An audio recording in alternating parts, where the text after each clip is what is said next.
I want to thank you all for coming out and checking out the video. My name's King, and Marvel Rivals just dropped probably some of the biggest, best season one content that you can think of. We're gonna go through and look at and dissect and kind of break down all the things that they've released. But I'm excited. I hope you are as well. Make sure if you enjoy content like this, that you make sure you subscribe, you hit the like button below, and that helps small channels like this go a long way. Thanks again, and let's get into it.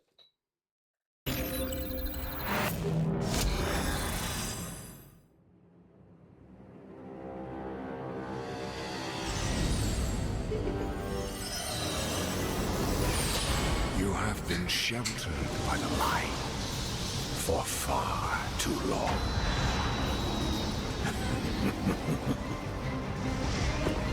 The time has come for darkness to reign. Now, for those of you that don't know, this was spoiled for me. I thought that was Doctor Strange entering the Sanctum Sanctorum, but that's actually Dracula. So he's going to be the big bad, kind of like how Doctor Doom is the big bad of this current preseason, season 0. Dracula will be the big bad of season 1. Soon, your resolve will begin to crumble. Also, for those of you that don't know, we will be actually getting the Fantastic Four, and that's why you see Ben Grimm, the Thing, right here on screen. So that's pretty exciting in its own right. You'll be stretched too thin. So Fantastic. Nowhere left to hide. Sea Storm. And your fire will cease to Not burn. a storm. Nice. For no light shall survive in All these my character realm models are amazing. of eternal night. I mean, Marvel Rivals is actually doing a spectacular job with the character models, the way they just exude superhero-ness. You know what I mean? Let's see. So the next one in their thing was, so they released that and then they dropped this. Dear Rivals, Guang Guang here. Since the launch of Marvel Rivals, millions of you have joined our epic adventure, and we've been overwhelmed by the feedback pouring in from the community. Your enthusiasm and support have been nothing short of extraordinary, and we are incredibly grateful to the Marvel Rivals community for lending us your voices and passion. Looking back on our initial anxieties and launch, the excitement has only intensified as we've gone live. We are committed to addressing the challenges we continue to uncover in our ongoing battles, tackling issues head-on, and refining the game based on your invaluable feedback. We are also diving deep into our own experiences to optimize design and leveraging backend analytics to ensure a robust macro balance in combat. And rest assured, we are gearing up for some thrilling new season content. So I guess really what he's saying is thank you to all of us players. We've probably killed Overwatch and made this game bigger than anyone could have anticipated. I remember when there was rumblings about Marvel Rivals, but this is far beyond what I could have even imagined. This game is great. What I think that he just was discussing like just changes, patches, buffs, nerfs, things like that. So we'll get into it more. Now let's dive into Season 1, Internal 9 Force. This season, we're featuring 4 all-new playable characters as the Fantastic Four burst onto the scene to free New York from Dracula. Alongside them, we're unveiling 3 dazzling new maps: the iconic Sanctum Sanctorium, Empire of Internal 9 Midtown, and Empire of Internal 9 Central Park. Season 1 will be a 3-month-long journey divided into 2 thrilling halves, each lasting 6 or 7 weeks. In the first half, we will introduce Mr. Fantastic. Okay, so that means we're gonna have 4 seasons a year. Split into 2. So that'll be season 4 by the end of probably around October, September. And then I mean, as a League of Legends player, where now they've changed up their season thing, but they used to do a season a year. This is pretty nice because then that means we'll be getting a lot of content. An Invisible Woman, a new convoy map in Empire of Internal 9 Midtown, and an all-new game mode to match within the Sanctum Sanctorium. We will get into the second half of Season 1 when the time comes. Our narrative team is also unleashing the first defined chapter in this electrifying new saga that's sure to captivate. The Dooms have cracked the foundation of these multiple timelines. Now we'll dive into the threads in each. As you may have read in the lore page of your favorite characters, the New York of the present timeline has fallen under the unholy control of Dracula, who has taken the power of Columbium for himself. The chilling curse of Internal 9 looms large while the dark power of the Dark Hole waves a web of chaos. Science and magic will need to come together to conquer this new threat. Each piece of our epic seasons builds a thrilling chapter in our ever-expanding game, coming together to go beyond just a background story, but forming our unified Cronenverse saga. And now, let's Now that makes me wonder, like, how closely connected will Marvel's Rivals and the Marvel Cinematic Universe like interlink? I think there have been some missteps in. I think we're in uh stage 4 or whatever, or stage 5 for the cinematic universe, and there have been a few missteps. There have been some cool things, but uh, I think with so much energy behind Marvel Rivals, it could actually make the future of the movies even better. Especially, I mean, we're getting Fantastic Four in the game in, I think, like 3 days from now from recording, so it's going to be pretty insane. Let's talk about the Battle Pass. As previously stated, the Season 1 Pass will feature double the content and excitement of Season 0's Pass. The theme? Internal Life Force, of course. This pass is loaded with 10 stunning costumes and the related content. The price for the Season 1 Luxury Battle Pass is set at 990 lattice, and you will receive 600 lattice and 600 units back by completing it. We've also designed a unique mechanism for Battle Pass and Chrono tokens, ensuring that luxury Battle Passes never expire and that tokens purchased with lattice are returned under certain conditions.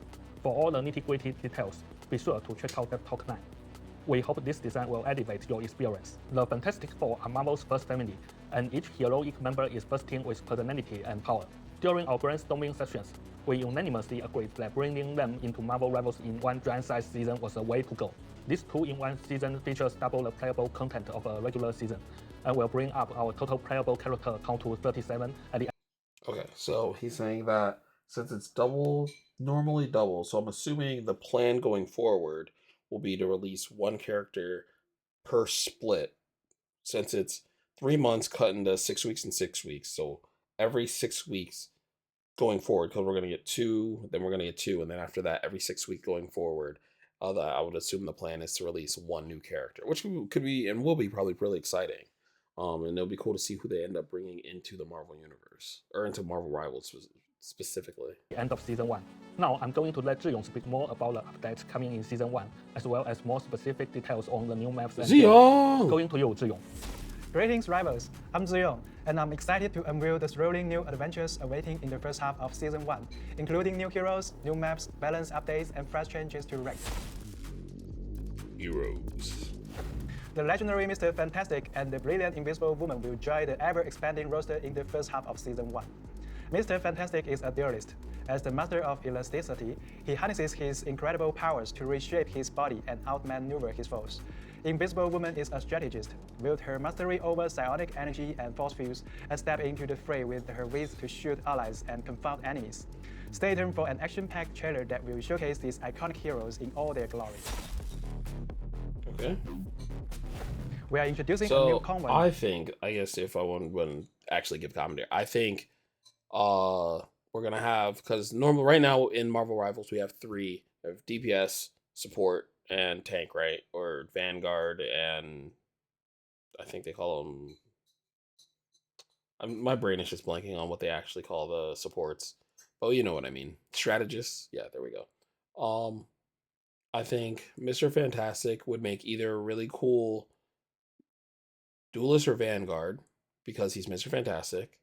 You could just make him like absorb a bunch of stuff because he's like he's elastic. He's basically like Rubber Man from DC, but you know, had super smart and all that. Ben Grimm is definitely going to be a Vanguard. There's no not making him a tank. Now it would be interesting because League of Legends, again, I'm going to mention League, did a thing where they had like purifying fire for a character who was a support. If they were to flip the script and make like Sue a carry and make Johnny Storm a support, but realistically, because of the way I think the game is structured and built, Sue Storm's most likely just going to be a support. And Johnny's going to be probably more of like your standard range DPS. He's going to be a flyer, so I'm thinking closer to Iron Man, Storm. So we'll have a third flyer in the game, which will be cool. Unless they do the only thing that I think that this game does really, really awkwardly, champions that you would normally, or heroes that you would normally think would fly, they either slow fall or they don't fly at all. Like that's the only, like Namor can fly, but he can't fly in the game. He can slow fall. Wanda, she can fly, but she can't fly in the game at all. But anyway, I'm getting sidetracked. But let's see what Empire of Eternal Night, Midtown, and a new Ultimate Doom match along with a new map, Sanctum Centaurion.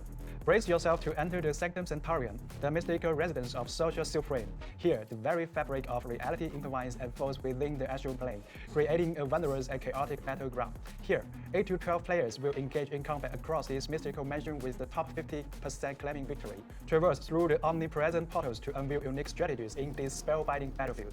Players can also head to the frontline where Earth's mightiest heroes clash against Dracula's vampires legions in Midtown, New York City. Join forces with heroes in a race to deliver the Fantastic Four's invaluable mechanical assistant Herbie. From the Baxter Building to Avengers Tower, the last bastions against the forces of darkness. On this map, you will experience the form of destruction unique to the Empire of Eternal Night, recursive destruction, that lets you turn back the clock, reshape the environment, and create epic new opportunities for victory. That's cool. As Season 0 closes, our tallies analysis, along with player feedback, has revealed a rich tapestry of team compositions in regular matches, showcasing exciting diversity. However, He's gonna say that the best team comp is definitely 4 DPS with 1 for tank and 1 support, right? That's what he's gonna say. He's got to, because every game that I play is 4 idiots trying to all out damage each other when they all go 1 in 15. But I digress. We'll go back to the video. Clearly, that's not the best.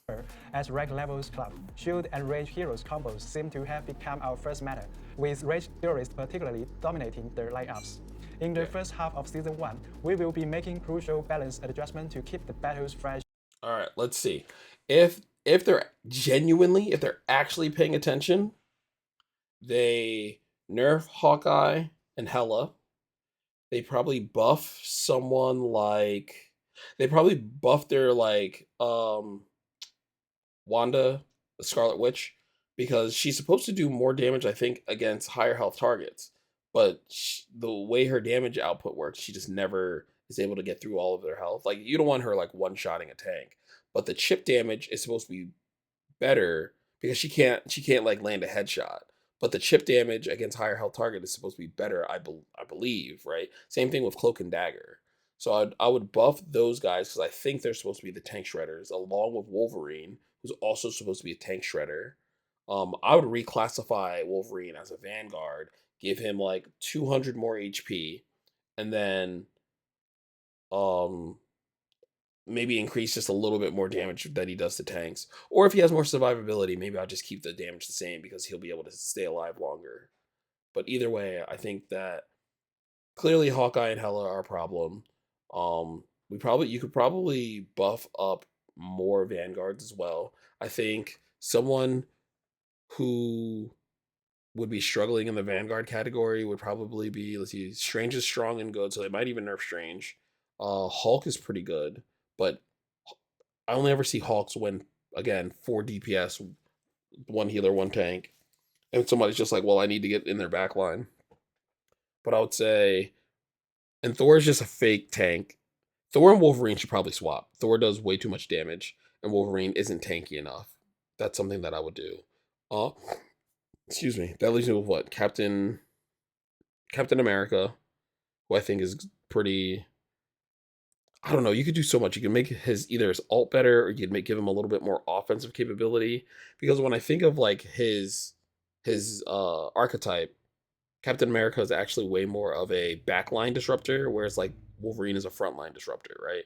Wolverine is supposed to go in and take out the tanks and yeet them into the team and bust them down, whereas Cap is supposed to jump over and get through everybody and fight the support line and your DPS, but he's unable to like kill them. He doesn't have kill pressure. But I guess you would say, hey, he's a Vanguard, he's a tank, he's not supposed to have that much kill pressure. He's just making way for someone like a Black Panther, or like, distracting their DPS long enough so that our DPS can get free kills. But I would say that's probably it. In the Vanguard. Penny. I think Penny's fine. Penny has really, really good zone control. Who else? Strange is fine. Hulk is fine. If there's somebody I'm forgetting, that probably means that they're not cooking. You know what I mean? But yeah, I'd say buff him, In the supports, I buff Rocket. Oh, Groot. I mean, you could buff Groot. I feel like Groot is a alt battery. But also, I don't think maybe I'm not playing against the top 500 Groot. I'm not playing against a great Groot. The Fortnite kid that finally made his way over to Marvel Rivals. Um, so maybe buffing Groot could be a problem. Maybe he's underrepresented. But over in the support and the strategist section, I'd probably go, yeah, Rocket needs help.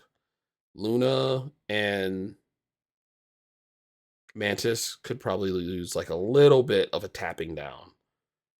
I think Loki's gone under the radar.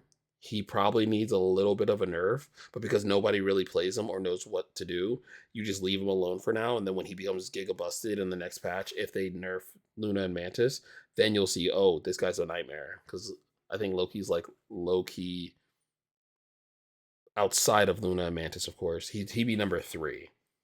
Adam Warlock needs some help either in the healing department or maybe you up the damage split. Rocket, you'd up his. I think you minimize his ult time and you increase the damage that he does. Because I think he gives you like a 40% boost for like 12 seconds. Whereas if you were to give him like an 60 or 80% boost for like 8 or 6 seconds, you could turn a fight really, really quickly.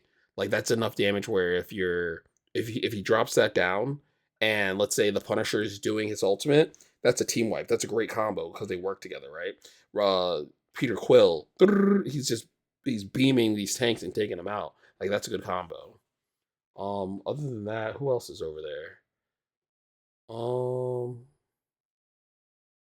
don't know. I think that would probably be best. Probably give it to that. Okay, let's keep on watching.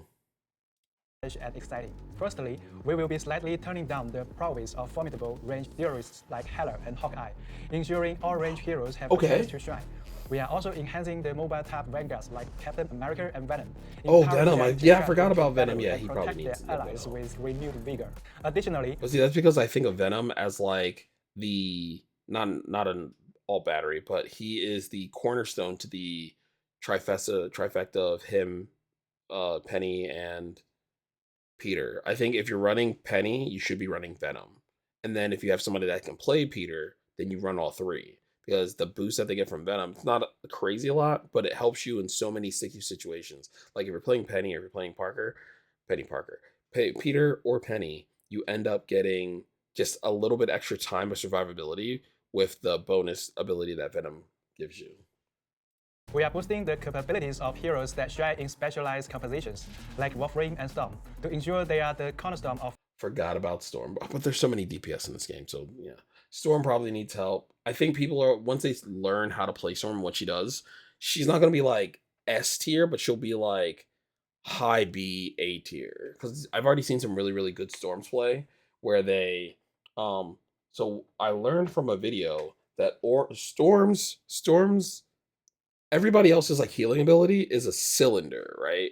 So if you're just in the cylindrical radius of that person, you will get their ability and they are on the ground level with you. Whereas Storm is a sphere. So if Storm is flying up higher and you're running on the ground, she's not going to give you the boost. But if she comes down, then you get the boost that she's giving you, the amp damage, the movement speed damage. So the Storm players have to learn how to play completely differently than how they're playing currently.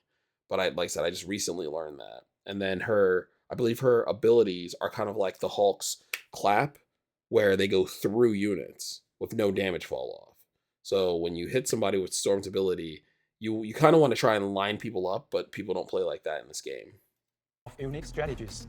As for Cloak and Dagger, we are elevating their potential, making them more formidable in diverse team setups. Also, the detection range for Jeff the Landshark's ultimate ability will also be 5 times to better. The direct detection range.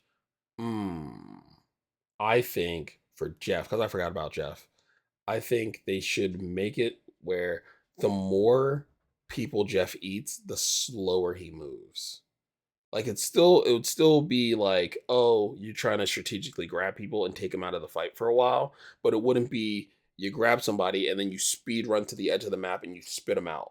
it'd be like you grab, like, let's say you grab 4 people. That's great because now they're not on the map for, I don't know, I think he holds you for like 5 seconds. It's super long. It's long enough for him to like swim away, climb up walls, go over a wall, and then throw you out. So it has to be 4 or 5, maybe 6 seconds, right?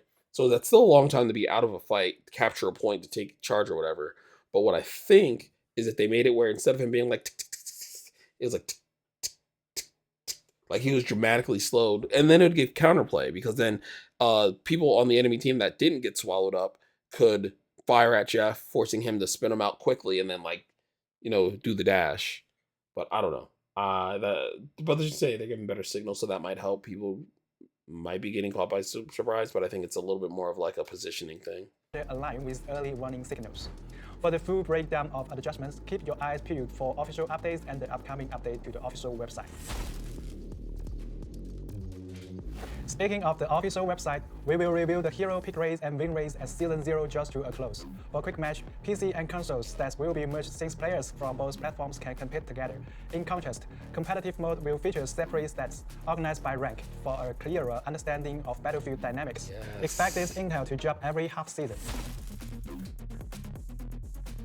With the dawn of Season 1, we will reset the competitive ranks based on your standing at the end of Season 0. Prepare for a drop of 7 divisions. For instance, if you were a Platinum 1, you will embark on your Season 1 journey from Silver 2. In Season 1, we are introducing a brand new major rank, Celestial. This elite tier features 3 divisions and stands above Grandmaster and below. Experience Master and below. Okay, so this is actually what I was wondering, how it was structured. So it's bronze, silver, gold, platinum, diamond, grandmaster, celestial now. So in league, that'd be iron, bronze, silver, gold, unless you go just iron, bronze, silver, gold, platinum, emerald, diamond, I think diamond, master, grandmaster, challenger.